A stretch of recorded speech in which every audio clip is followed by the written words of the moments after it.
Assalamualaikum warahmatullahi wabarakatuh.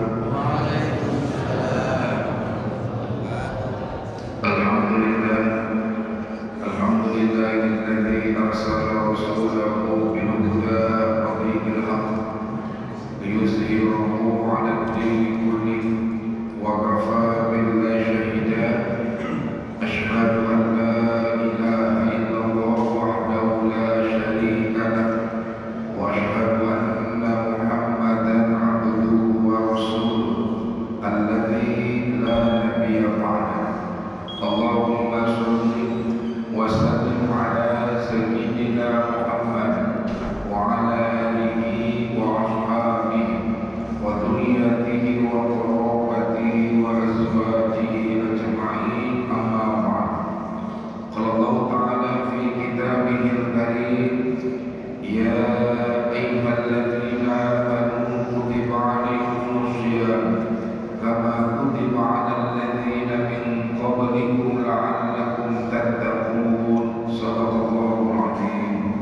Bapak Ibu jamaah rahmati Allah, mari sama kita bersyukur kepada Allah atas segala nikmat dan karunia yang Allah limpahkan kepada kita. Mudah-mudahan kita dianugerahkan oleh Allah Subhanahu wa taala pada setiap diri kita kemampuan dan kemauan dalam menggunakan segala nikmat dalam beribadah kepada Allah. Karena nikmat itu sebatas adalah sarana ataupun alat dari Allah untuk kita mudah mencapai tujuan dalam hidup, itulah ibadah kepada Allah Subhanahu wa taala. Salawat dan salam senantiasa kita sanjungkan kehadirat Nabi besar kita, Nabi Muhammad Rasulullah sallallahu alaihi wasallam. Mudah-mudahan dengan terusnya kita senantiasa bersalawat dan salam kepada baginda Rasul, kelak nanti di yaumil mahsyar termasuklah kita di antara umat Nabi yang akan mendapatkan syafaat ataupun pertolongan daripada Nabi Muhammad Rasulullah sallallahu alaihi wasallam. Amin ya rabbal alamin. Bapak Ibu jamaah dirahmati Allah, tak terasa begitu cepat hari berputar dalam kehidupan kita ini. Serasa baru aja meninggalkan Ramadan, tapi sekarang ada di ambang pintu Ramadan. Tepatnya ini hari yang ke-20 daripada bulan Sya'ban 1447 Hijriah. Bila Sya'ban yang 29 hari, maka 10 hari ke depan masuklah kita awal Ramadan. Tapi bila Sya'ban yang 30 hari, maka 11 hari ke depan baru kita masuk bulan Ramadan. Kalau ditanya sama kita semua, kita yang duduk-duduk ini ada ilmu atau kemampuan untuk menentukan masuknya Ramadan atau belum? Ada atau tidak di antara kita yang punya ilmu atau kemampuan untuk mengetahui sudah masuk atau belum Ramadan itu? Ada?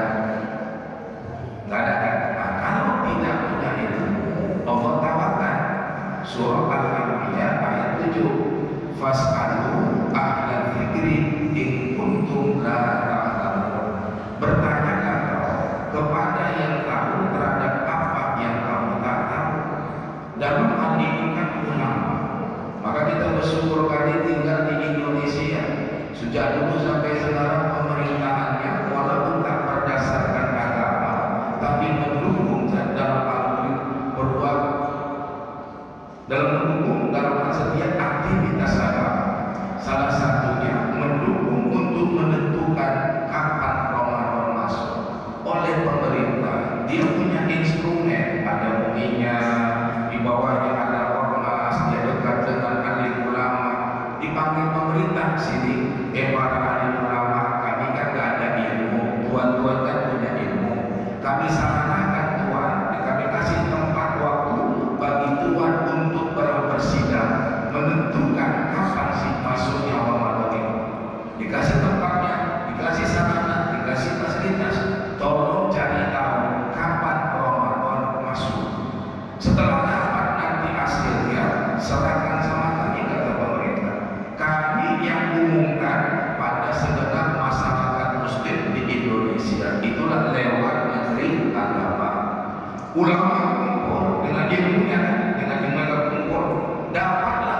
Ustaz misalkan, oh ternyata Kamis masuk awal Ramadan, berarti kan malam Kamis adalah tarawih pertama. Diumumkan oleh pemerintah, kita yang nggak punya ilmu ya sudahlah, samina wa ata'na. Sudah dapat hasilnya, datang pula kita kayaknya belum masuk itu. Cemana pula hasil ilmu dibantah dengan kaya-kayanya? Bingung kita ya kan? Ilmu dibantah dengan kaya-kayanya. Kalau ada ilmu mau dibantah boleh, tapi dengan ilmu.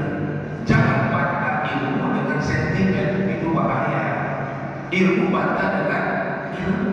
Ambil contoh, seorang dokter ahli kandungan didebat oleh seorang dokter ahli kandungan juga, boleh atau tidak?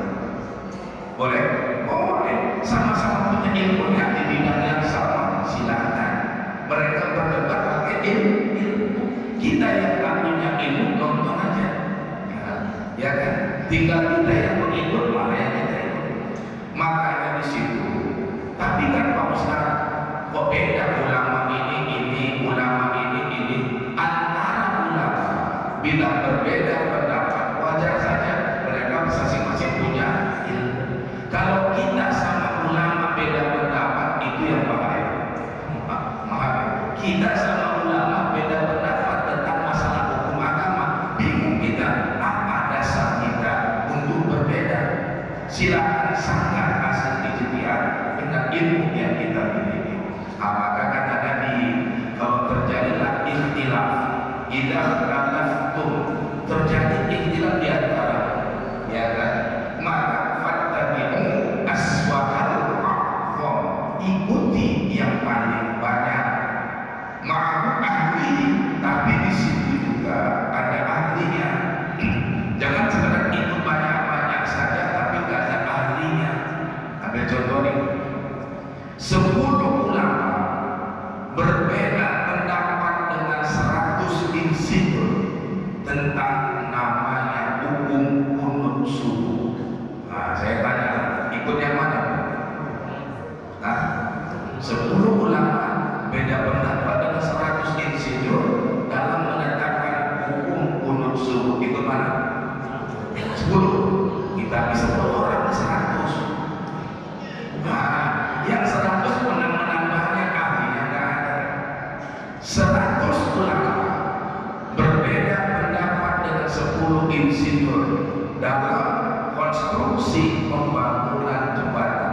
Ikut mana? Maka tengok-tengoklah, harus ada ahlinya. Begitu kata Nabi. Kalau terjadi beda pendapat, itu yang paling banyak, tapi di situ ada ahlinya. Jangan menang-menang banyak tapi nggak ada ahlinya. Dalam hal ini kan pemerintah punya ahlinya.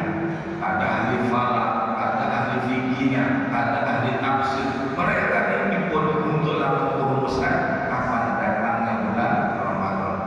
Ya sudah, yang penting Ramadan pasti datang, tapi kita belum pasti ada di Ramadan. Tadi itu baca, ya kan?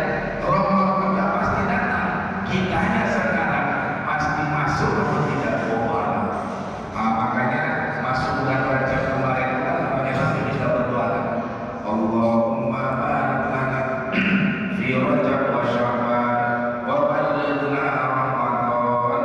Ya Allah, berkati kami di bulan Rajab dan Sya'ban. Apa maksudnya? Berkati kami di bulan Rajab dan Sya'ban, maksudnya tambahkan kebaikan kami di bulan Rajab dan Sya'ban, dan sampaikan kami kepada Ramadan. Kenapa kita sangat berharap sampai Ramadan? Sebenarnya kalau kita telusuri dalam Al-Quran, yang butuh Ramadan itu kita, bukan Allah. Maka ujung Al-Baqarah 183, la'allakum tattaqun, agar kau jadi orang takwa. Berarti yang butuh puasa itu kita, bukan Allah. Makanya Ramadan ini kan kalau kita bisa memahami, ini kan kalau bahasa kita bonus besar-besaran dari Allah untuk untuk umat Nabi Muhammad dalam setahun sekali. Bonus besar-besar, bonus sampai ujung Ramadan. Ada hadis begini, hadis Nabi, hadis Imam Muslim yang terkenal. Man shoma Ramadana imanan wa ihtisaban kharaja min dzunubihi kayaumin waladat ummu. Siapa yang berpuasa pada bulan Ramadan dengan iman dan berharap ridho dari Allah, keluar semua dosa-dosanya seperti anak yang terlahir daripada rahim ibunya. Berdiri Ramadan itu ternyata peluang Allah kasih melunturkan semua dosa. Saya mau tanya, Allah menggugurkan dosa orang pada bulan Ramadan itu apakah antara subuh sampai maghrib saja atau 24 jam? Yang mana? Allah menggugurkan dosa orang pada bulan Ramadan apakah hanya antara subuh sampai maghrib puasa saja atau 24 jam? Tadi hadisnya mengatakan man shoma